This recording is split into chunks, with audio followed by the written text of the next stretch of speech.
हमारे साथ बात करने के लिए उत्तर प्रदेश सरकार में कैबिनेट मंत्री अनिल कुमार जी मौजूद हैं। कुछ महत्वपूर्ण मुद्दों पर आज इनसे हम चर्चा करने वाले हैं।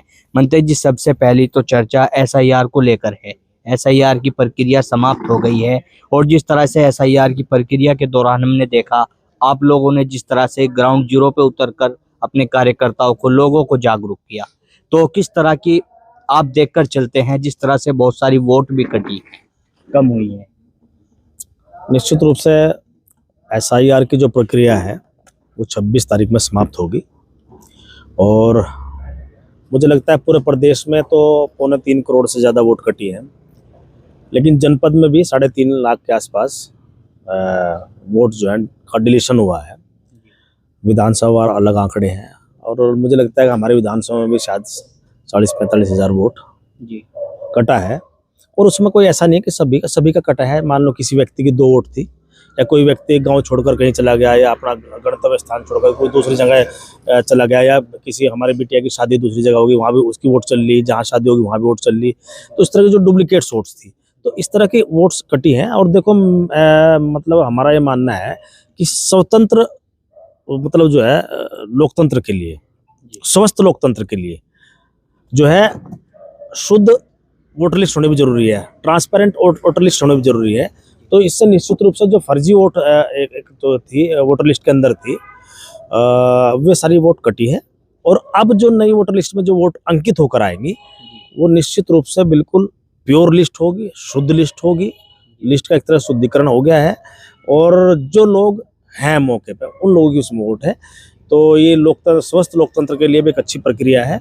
और निश्चित रूप से जब भी भविष्य में विधानसभा चुनाव होगा तो उसमें जो लोग हैं कोई फर्जी वोटिंग नहीं होगी और सब लोगों को वोट डालने का प्रॉपर मौका मिलेगा। जी मंत्री जी, आपके हिसाब से किस पार्टी को इससे जो ये वोट कम हुई है, तो किसको इसका फायदा मिलने वाला है और किसको इसका नुकसान होने जा रहा है? देखो, वोटर लिस्ट में वोट है, उससे किसी का कोई फायदा नुकसान नहीं होता जी। और देखो, ये जब पार्टी बेस पे चुनाव होता है तो पार्टी अपने एजेंडे पे, अपने मैनिफेस्टो चुनाव लड़ती है, जनता उस पर मोहर लगाती है, वोटर लिस्ट पे नहीं है। ऐसा नहीं है मान लो कोई व्यक्ति, कोई पार्टी सोचती होगी भाई फला समाज मेरा बिल्कुल जो है बंधुआ समाज है, व्यक्तिगत समाज, तो ऐसा नहीं है।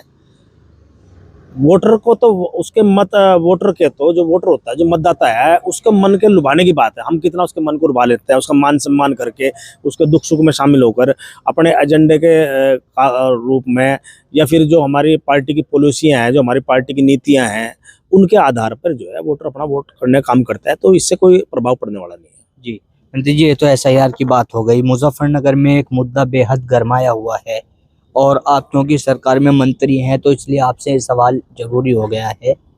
प्रदूषण को लेकर मुजफ्फरनगर की जनता परेशान है और लगातार जिस तरह से विरोध प्रदर्शन देखने को मिल रहे हैं, किस तरह से आप देखकर चलते हैं? देखिए, निश्चित रूप से देखो, प्रदूषण होना वो ठीक तो नहीं है। और जिस प्रकार के घटनाक्रम एक 2-3 दिन से जनपद में सोशल मीडिया के माध्यम से हम लोगों ने भी देखा है, जो लोग शिकायत कर रहे हैं वो अपनी जगह ठीक है, जो उद्योगपति हैं उनको भी हम गलत नहीं ठहरा सकते।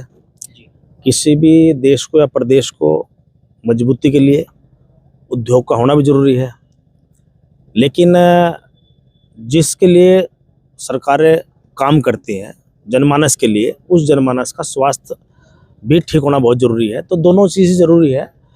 तो उसमें प्रशासन ने बैठ के मेरे हिसाब से कोई बात कराई है और निश्चित रूप से सुधार होगा। और इसमें मान लो जितने भी जो लोग हैं, जो हमारे उद्योगपति हैं, उनको भी जो है मानक के अनुसार, जो पोल्यूशन के जो मानक है उनको उसके अनुसार ही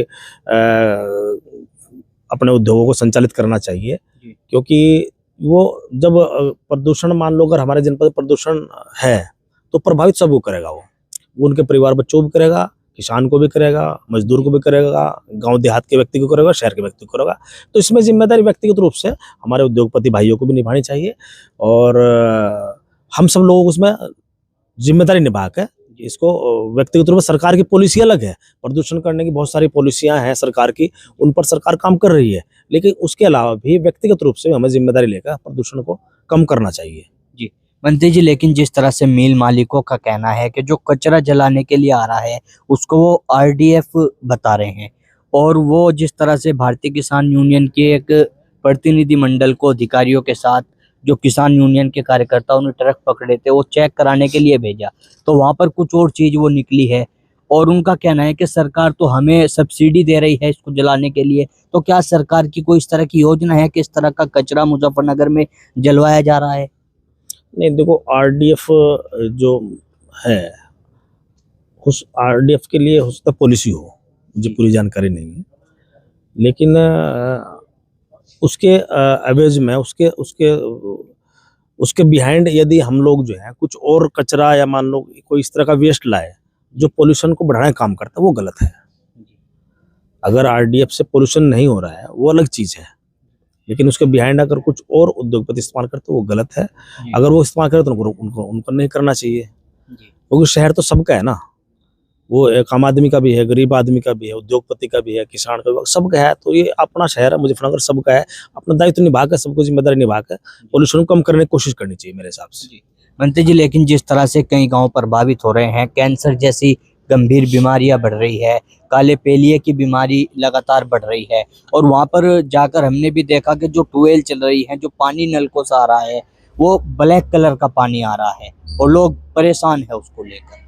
सही है, निश्चित रूप से कई गांव में दिक्कत है, जो शहर के हमारे आसपास के गांव हैं, जहां हमारे जनपद के ज़्यादा उद्योग जैसे जानसर रोड, भोपाल रोड पे हैं, तो और उसके जो आसपास के गांव हैं उनमें दिक्कत जरूर है। हम लोग भी गए हैं गांव में, तो वहाँ प्रदूषण की दिक्कत है, पानी दूषित है, और दूषित होने के कारण जो है हमारे बहुत सारे जो लोग हैं जो वो बड़ी गंभीर बीमार ग्रसित हैं, तो उसका ये एक बड़ा कारण हो सकता है।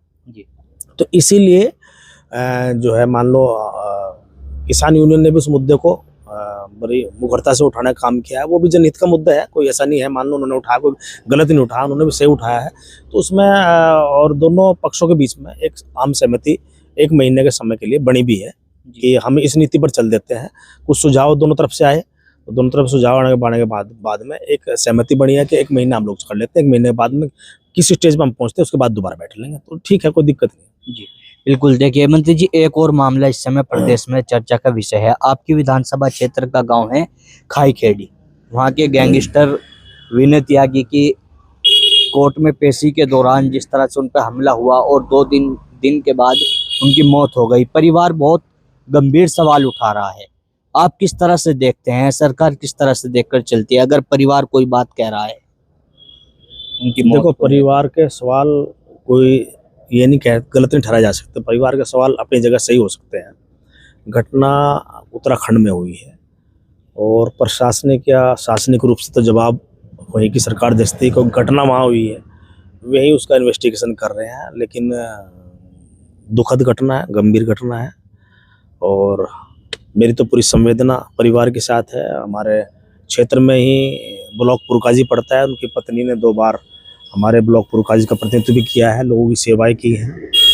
और अब घटना क्या हुई, क्या उसके पीछे क्या कारण है, देखो उस विषय में मैं कुछ ज़्यादा उसमें नहीं कह सकता। जी मंत्री जी, एक आज मुजफ्फरनगर में क्षत्रिय समाज की, ठाकुर समाज की एक सम्मेलन हुआ है और कुछ प्रस्ताव उसमें पास किए गए हैं। उनमें जो एक महत्वपूर्ण प्रस्ताव था जिसकी लगातार चर्चा हो रही है, वहाँ पर एक समाज के बड़े जिम्मेदार व्यक्ति ने बोलते हुए मन से कहा है कि जो SC/ST एक्ट है इसको समाप्त कर दिया जाए, इसका गलत इस्तेमाल हो रहा है, मिसयूज उसका हो रहा है। आपको क्या लगता है, क्या SC/ST एक्ट का गलत इस्तेमाल लोग करते हैं और अपनी पर्सनल विवाद के लिए भी इसका इस्तेमाल करके लोगों को परेशान किया जाता है? देखो, इसमें जो प्रश्न आपने किया इसका बहुत कुछ जवाब तो आपके क्वेश्चन में छिपा हुआ है। ये एक्ट जो है, मतलब जो SC/ST समाज के जो लोग हैं उनको मतलब एक तरह से कोई उनका उत्पीड़न ना हो किसी भी रूप में, सामाजिक रूप से या किसी और तरीके से, तो इसलिए उनको जो है एक तरह सम्मान देने के लिए, एक तरह से मतलब उनको सुरक्षित करने के लिए एक्ट बनाया गया था, लेकिन किसी भी एक्ट का दुरुपयोग नहीं होना चाहिए, मेरा ये मानना है। और समय समय पर इसके दिशा निर्देश सरकार भी जारी करती है, लेकिन कई बार क्योंकि जिन लोगों के विषय में ये एक्ट बना है वे गरीब लोग हैं, एसटी समाज के गरीब लोग हैं, हैंड टू माउथ लोग हैं, और कई बार राजनीति का शिकार भी हो जाते हैं। जैसा आपने कहा, राजनीति का शिकार भी हो जाते हैं। कई बार जो है उन लोगों को जो है उनका एक हथियार बना के किसी और पर इस्तेमाल कर देते हैं, लेकिन उसका असर जो है ना पूरे समाज में जाता है कि उन्हें फला व्यक्ति ने फला व्यक्ति के ऊपर SC/ST का एक्ट लगा दिया। तो ये एक्ट का दुरुपयोग नहीं होना चाहिए। मेरा तो ये कहना है एक्ट का दुरुपयोग बिल्कुल नहीं होना चाहिए, जो उसका सही इस्तेमाल है वही होना चाहिए। अगर कहीं कोई घटना हुई है तो निश्चित रूप से उस एक्ट के तहत कार्रवाई हो। और यदि मान लो पुलिस प्रशासन को लगता है कि कहीं मान लो इसमें राजनीति हो रही है या कोई इसका गलत इस्तेमाल करने की कोशिश करा, तो पुलिस उस पर कार्रवाई करने से पहले जांच करे, जांच करनी चाहिए। मेरा तो यही कहना है। मैं तो हमेशा जांच के लिए कहता हूं। जब मान लो मेरे सामने ऐसी तरह की बातें आती है जहाँ कोई गंभीर घटना होती है तो हम कार्रवाई के लिए कहते हैं, लेकिन जब हमें लगता है कि कहीं भाई हो सकता है इसका इस्तेमाल कहीं दुरुपयोग ना हो रहा, तो हम लोग भी इसमें जांच के लिए पहले कहते हैं।